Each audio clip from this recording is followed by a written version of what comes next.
Welcome back to my channel guys, it's Chai Access at ngayon Real Talk with Chai tayo. Ang guest natin ay si Ate Cecil. Ayan. Hello Kate. Hello mga viewers natin. Mga followers, mga content creator, whatever. Yes. Te, start tayo. May mga question ako dito na might inspire sa mga viewers natin. Okay. Can you tell us a bit about yourself and kung nag-work ka, paano ka nakarating dito sa UK? Well, nakarating ako dito dahil sa husband ko noon, ex-husband na now. So, his cottage, kaya ako nakarating dito. Okay. So, that was year 2000. So 25 years na ako dito. 2 decades, more than 2 decades na. My firstborn was only 2 years old. Tapos yung bunso ko dito ko na pinanganak. So, she's now turning 24. Dalawa lang sila, no? Dalawa. So, nag-work ka ba pagdating mo dito? No, I was a stay-at-home mom. For how long? For until nag-primary school yung anak ko. Tapos doon nag-part-time ka? Nag-aral muna ako. Nag-aral ako dahil unemployable ako dahil sa Philippines na dati ako sa banda. Okay. So, nag-aral ako ng childcare. Tapos, habang nasa school yung mga anak ko, nag-start ako mag-work sa mga schools as a classroom assistant.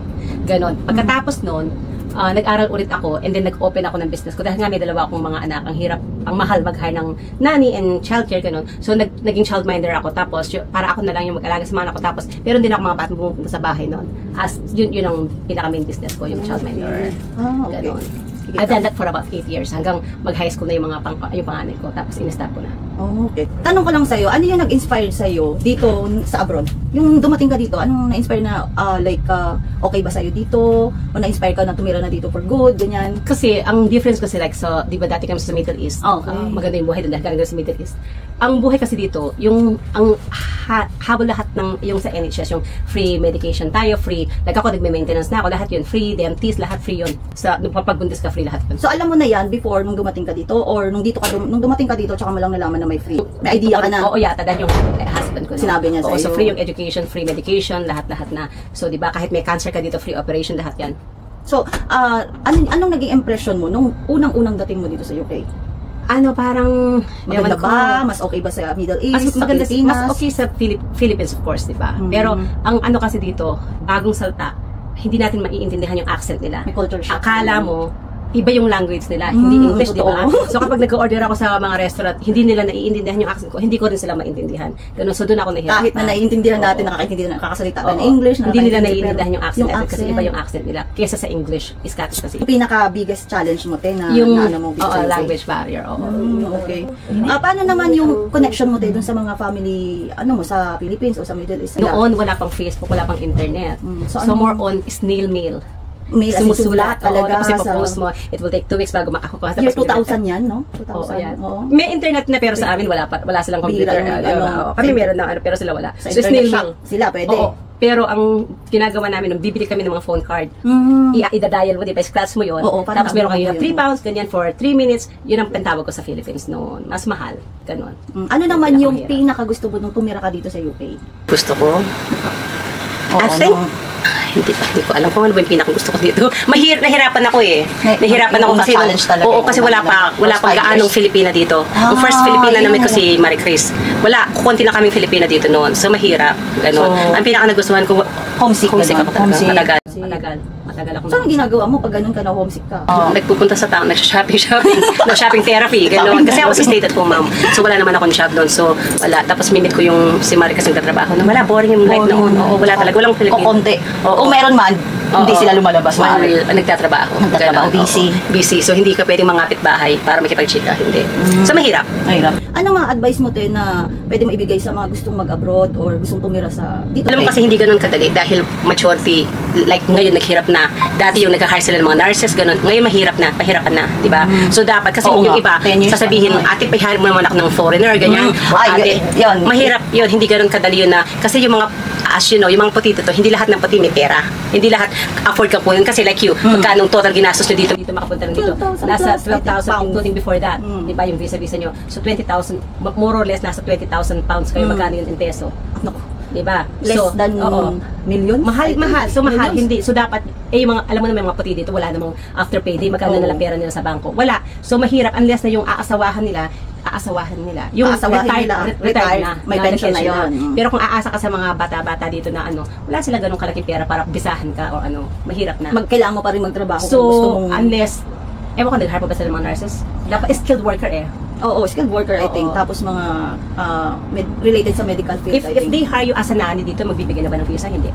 I'm not Para sure mahirap yan. na. Meron siguro sa mga agency. So, ang ngayon ang nakikita ko, yung mga butcher, mga yung sa ship builder, yun ang in demand sa Pilipinas na nakita kong agency na dinadala dito kasi marami kami namimit na galing doon. Yun ang Pero work. nagsa-citizen sila dito?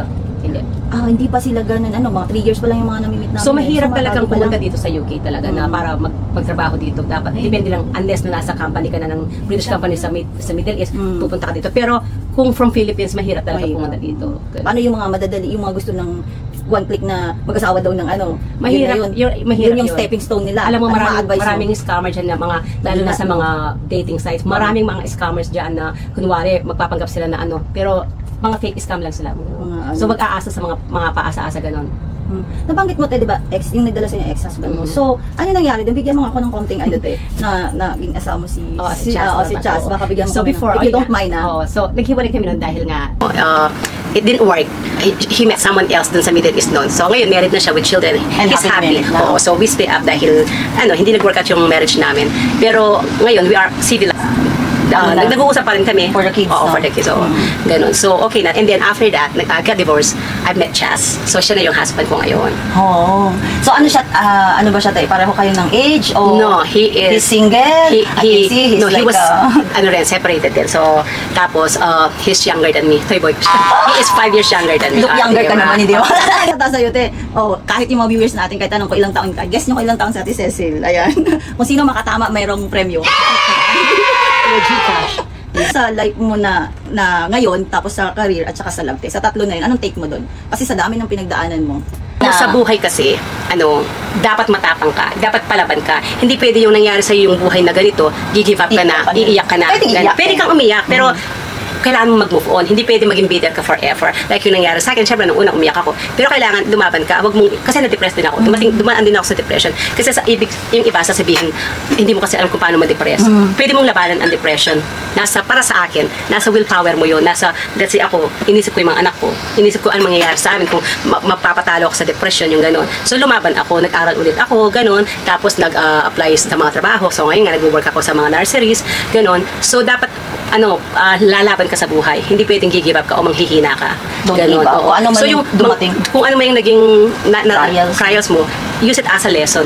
Use it as a lesson. Huwag kang mag-dwell dun sa past na kanya nangyari sa akin, kanya kawawa ako. Huwag kang mag-self-pity. Dahil walang tutulong sa'yo kung magsa-self-pity ka lang. Dapat ikaw mismo ang tutulong sa sarili mo bago ka tutulungan ng iba. Kasi wala tayong aasahan na tulong dito, di ba?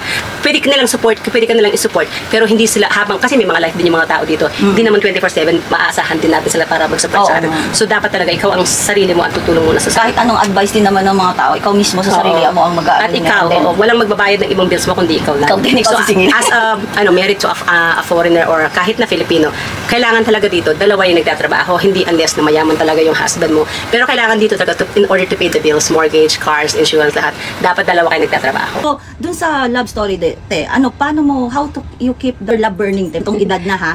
Kasi, syempre, di ba?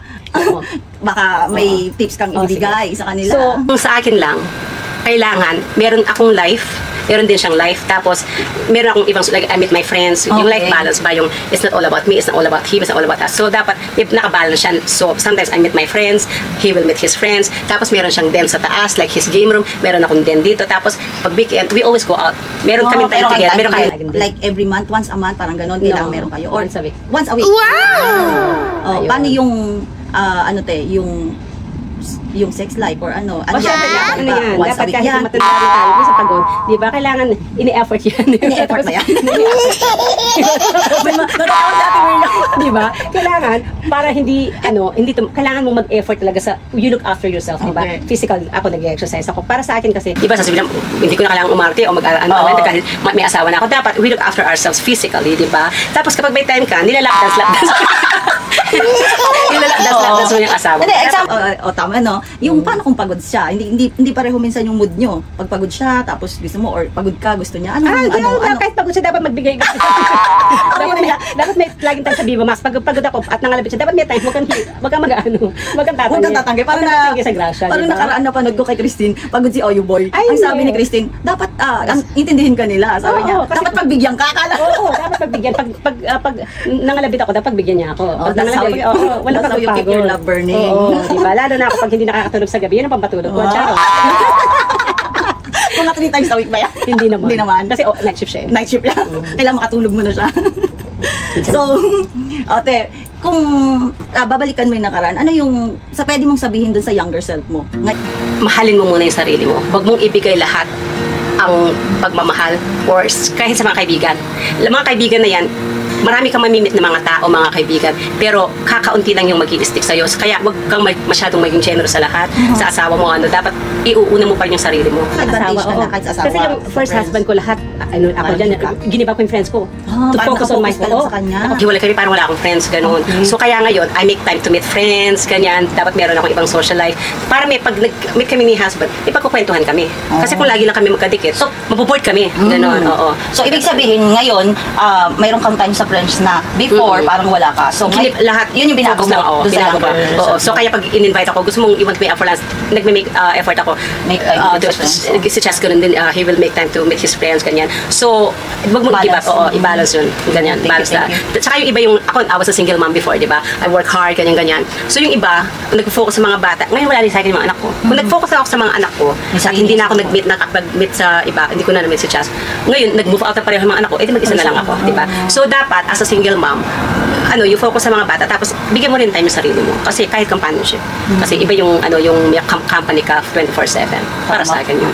So, ang advice ko, yung noon kabataan ko, yung mga mamimit mo along the line, hindi, konti lang talaga yung mag-i-stick sa'yo. Ganon. So, wag ka masyadong maging generous sa mga tao na dahil hindi lahat yung mag-i-stick sa'yo. Yung mga tunay lang talaga yung mag-i-stick sa'yo. Yung tatanggapin ka kung sino ka. Yung kahit na ayaw nila itong ugali mo, andyan pa rin kasi okay lang ganyan ka. Ako rin naman, hindi rin naman ako perfect bilang kaibigan mo. Parang vice versa lang. Kasi may mga tao din naman na kilala ka lang pag may kailangan. O pwede nakukuha. Pero pag wala na, hindi ka na nila kilala. So, mag-ingat sa mga taong mamimit natin along the way. Pero be kind pa rin. Be kind. Pag kailangan ka nila, bigay. Be kind. Pero kung kaya mo. Pero wag kang may bigay ng sobra-sobra na yung hindi mo na kaya, binibigay mo pa. Then, in the end, ikaw ang kawawa. Kung lahat bigay mo, gano'n. Okay, thank you for sharing that. Thank you so much.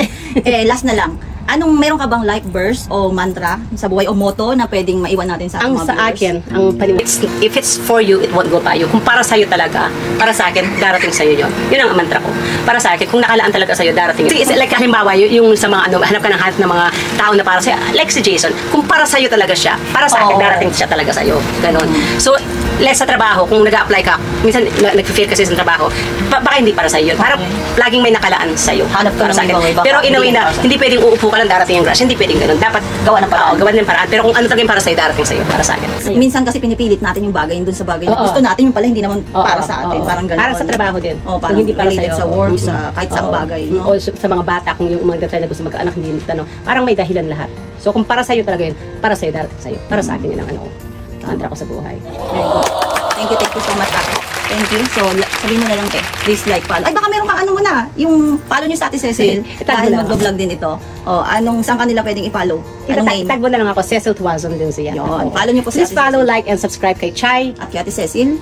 Diba? Lana. Rihanna's Chai Access. Tag mo. Tatag natin sa Ate Cecil. Thank you so much, guys. Thank you, Ate. Thank you for giving me a chance na ma-interview ka. Dapat yung bulaklak yung binigay mo sa akin. Oo nga. Ito, Ate.